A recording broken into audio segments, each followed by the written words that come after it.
Salam Skapsa, bisa santun menuju prestasi dalam kompetensi. Oke, pelajar Skapsa, pada pertemuan kali ini, mata pelajaran Dasar Listrik dan Elektronika kelas 10 semester genap, saya akan menyampaikan materi tentang dasar kelistrikan. Untuk itu, silahkan simak video berikut ini. Oke, baiklah pelajar Skapsa, untuk pertemuan kali ini, mata pelajaran Dasar Listrik dan Elektronika, kita akan membahas bab selanjutnya. Yang kemarin adalah pengukuran tahanan listrik. Nah, kali ini kita akan membahas mengenai pengukuran arus dan tegangan listrik. Namun, sebelum itu silakan disiapkan bukunya dan jangan lupa awali dengan berdoa. Nah, di sini tujuan pembelajaran yang akan kalian dapatkan setelah mempelajari atau menyimak video ini adalah: 1. Dapat menganalisa pengukuran arus dan tegangan. Yang kedua, mengidentifikasi. Selanjutnya adalah mempersiapkan, dan juga kalian dapat menerapkan pengukuran arus dan tegangan menggunakan multimeter, ya. Atau bahkan nanti akan saya tambahkan clamp meter atau tang meter. Nah, seperti yang sebelumnya, di sini kita belajar bukan hanya untuk mencapai nilai saja, tapi untuk mempersiapkan kehidupan kita selanjutnya, ya, di masa depan. Nah, pengukuran arus dan tegangan listrik. Nah, di sini pastinya adalah kegiatan yang dilakukan untuk mengetahui besarnya arus dan tegangan pada rangkaian listrik. Apa saja, baik di elektronika, di listrik kuat, dan seterusnya.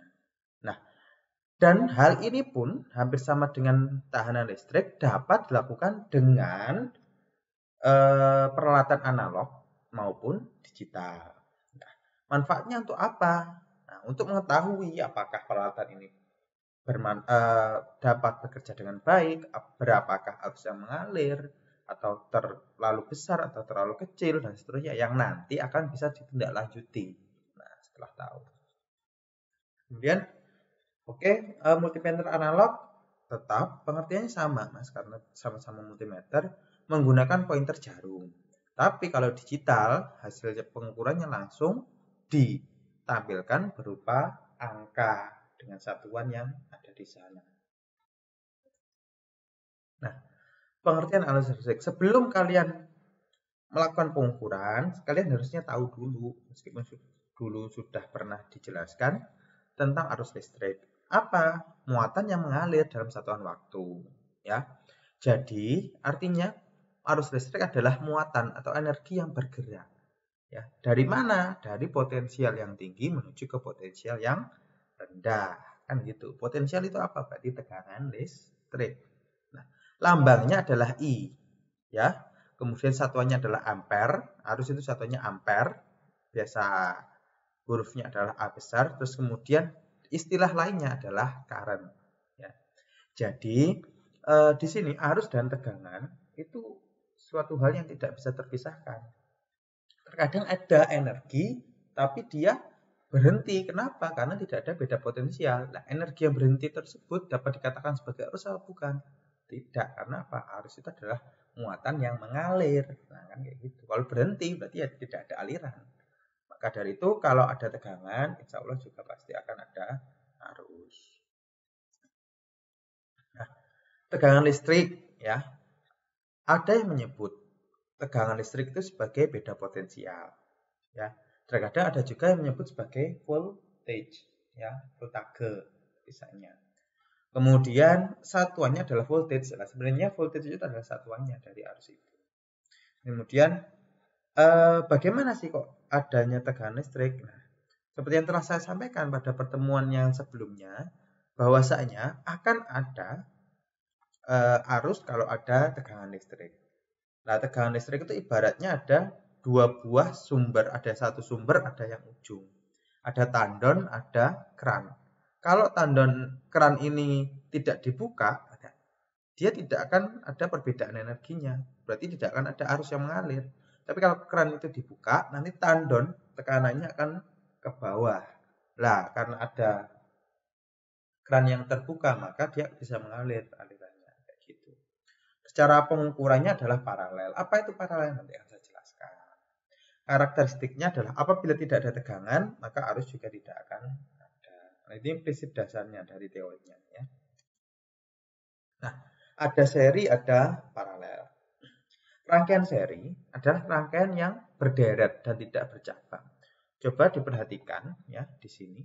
Di sini ada beban 1, ada beban 2 atau bolak-balik terserah. Pokoknya beban dan dia langsung terhubung. Jadi kaki beban ini kemudian kaki beban ini itu menyambung ke beban selanjutnya. Lah beban ini ke negatif, lah beban ini ke positif. Lah berarti kan di sana tidak ada percabangan. Namanya berderet. Terus kemudian kalau paralel adalah ini. Kalian lihat ada lingkaran ini ada cabangnya. Ya, jadi sebenarnya seri dan paralel itu bergantung pada penempatan kaki-kaki dari beban. Seperti itu. Ya. Nah, kayak gini. Ini ada rangkaian seri ya. Berarti ada satu lampu disambungkan ke lampu yang lain, disambungkan ke lampu yang lain. Tapi kalau paralel ya, di sini nanti, nah kalian lihat plusnya ini, nyambung ke sini. Terus dicabangkan lagi ke sini, dicabangkan lagi ke sini. Apa perbedaannya? Ini pada rangkaian seri dan paralel sebenarnya. Cuma saya jelaskan lagi biar kalian ingat bahwasanya kalau pada rangkaian seri, ketika lampu ini yang tengah ini mati, maka semua lampu ini tidak akan bisa nyala. Kenapa? Karena nanti dia tidak akan ada beda potensial. Kenapa nggak ada? Karena di sini nggak ada minnya, karena terputus tadi. Ya. Dan jikalaupun dia tidak terputus, maka lampu yang paling depan nyalanya paling terang. Ya, di belakang nanti pasti akan lebih redup. Tapi efektivitasnya adalah kabel yang digunakannya sedikit, tidak terlalu banyak. Jadi efisiensi di ekonomi. Pada rangkaian paralel, kabelnya banyak. Kenapa ya? Karena cabang ini tadi. Cuma kelebihannya adalah kalau ada salah satu lampu ini mati, maka tidak akan ada yang terpengaruh. Jadi hanya lampu itu saja yang mati, yang lainnya tidak masalah. Seperti itu. Nah, di sini pengukuran arus listrik dengan multimeter. Ya. Yang pertama adalah seperti yang tampak pada gambar di sini. Ini adalah sumber tegangan ya, bisa baterai. Karena DC kalau simbolnya seperti ini. Kemudian ini adalah ampere meter. Jadi multimeter adalah peralatan ukur listrik yang dapat digunakan untuk mengukur beberapa besaran. Salah satunya adalah arus yang mempunyai satuan ampere. Nah, di sini ya. Terus di sini adalah beban. Beban itu apa saja? Bisa motor listrik, bisa blender, bisa lampu, bisa magnet dan seterusnya. Ya. Posisinya adalah harus seri dengan beban. Seri itu maksudnya apa? Tidak bercabang. Jadi di sini ya sudah ini masuk, ini berarti nanti kalau sebelumnya ini tidak ada maka dia kabel. Tapi kalau ada ampere meter ini berarti kabelnya harus diputus atau dibuka. Langkahnya adalah memutuskan rangkaian di depan beban ya dan menghubungkan probe merah pada positifnya, probe hitam pada jalur bebannya. Pada rangkaian beban seri, maka arusnya sama. Jadi misalkan di sini nanti ada beban 1, ada beban 2, ada beban 3, dan dirangkai secara seri, maka arus yang pada beban 1, beban 2, dan beban 3 itu nanti akan sama. Tapi tegangannya berbeda. Nah ini. Jadi kalau ada R1, R2, ini nanti dia harus dipotong. Untuk mengetahui lah probe merah ini di sisi yang sini, positif, probe hitam ini di sisi yang negatif. Jadi ini sebenarnya di depan beban atau di belakang beban itu bisa, ya, nggak ada masalah. Karena apa? Karena yang terukur pada rangkaian seri itu sama. Nah ini, pada rangkaian beban seri arus yang terukur adalah sama. Beda lagi kalau bebannya ini nanti di paralel, itu nanti beda lagi ceritanya. Ya, karena arus yang terukur itu yang di depan beban. Nah, ternyata Untuk mengetahui besaran arus tidak hanya menggunakan multimeter, tapi ada yang namanya tangmeter. Nah, penggunaannya seperti yang tampak. Dia nanti ketika ini ditekan, maka ini akan membuka dan dimasukkan ke kabel, ya. Baru kemudian dia dilepas, tertutup, mengukur. Nah, kelebihannya apa? Tidak perlu memotong rangkaian.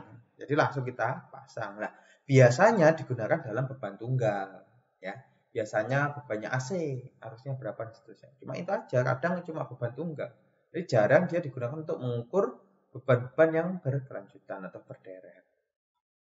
Nah, penggunaannya adalah yang diukur adalah satu kabel, bukan dua kabel. Kalau ini ada arus ke kanan, ada arus ke kiri, atau arus masuk, ini arus balik, maka nilainya akan 0, ya.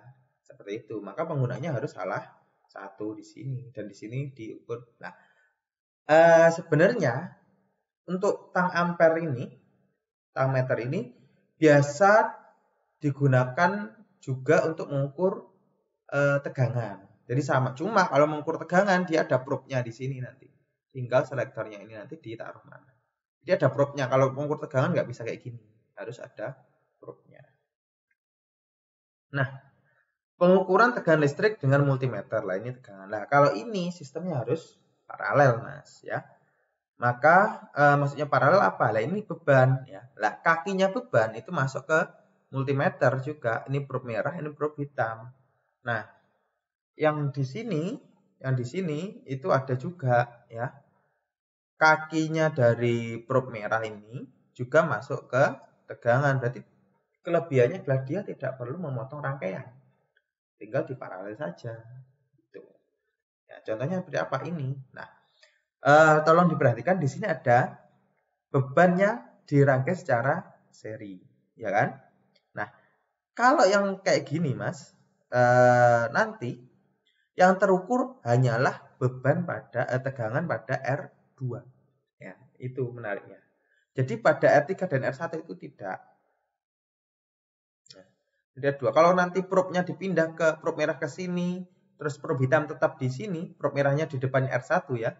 Maka yang terukur adalah apa? Beban tegangan pada R1 dan R2. Nah, itu bedanya antara arus dan tegangan. Karena itulah, Mas, ketika rangkaian R itu paralel dan besarnya adalah sama, maka tegangan yang terukur akan sama. Gitu. Oke? Oke, caranya gimana? Sama. Kalibrasi multimeter, caranya telah saya sampaikan di video sebelumnya. Memilih selektor, kalau tegangan berarti adalah voltage, kalau arus adalah ampere. Menghubungkan probe, ya, caranya tadi ada seri dan paralel, membaca hasil dan menganalisa hasil. Contoh, ya, probe yang disampaikan adalah ini, Mas. Kalau di sini adalah DC V, maka di sini untuk mengukur tegangan yang warna biru muda ini, ya.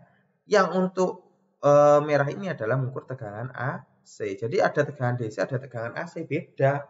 Kalau nanti kalian salah mengukurnya, nah nanti avometernya biasanya rusak, atau mungkin cuma fuse-nya saja yang rusak. Yang jelas kalau salah nanti nggak bisa dipakai. Lah DCMA ini untuk mengukur arus, ya. Ini yang hijau di bawah kiri, arus. Berarti arusnya ada, tegangannya ada dua, ada DC, ada AC. Seperti itu. Cara mengukurnya adalah hasil ukur sama dengan skala yang ditunjuk. Berarti skala yang ditunjuk adalah yang di sini. Kalau nanti kalian menggunakan 250, maka mohon maaf, skala yang ditunjuk nanti yang di sini, ya. Per skala maksimumnya berarti yang ditunjuk ini. Misalkan di sini 250, berarti di sini 250 kali batas ukurnya ya ini, ya. Itu caranya. Contohnya gimana? Nah, misalkan, ya, nih ada yang seperti ini. Maka kalau selektor tadi saya arahkan di 250, maka yang kita lihat adalah di sini. Skala yang ditunjuk berapa? Yang dilihat adalah angka ini, Mas. deretnya 200, jadi mulai 0, 50, 100, 150, 200, 150.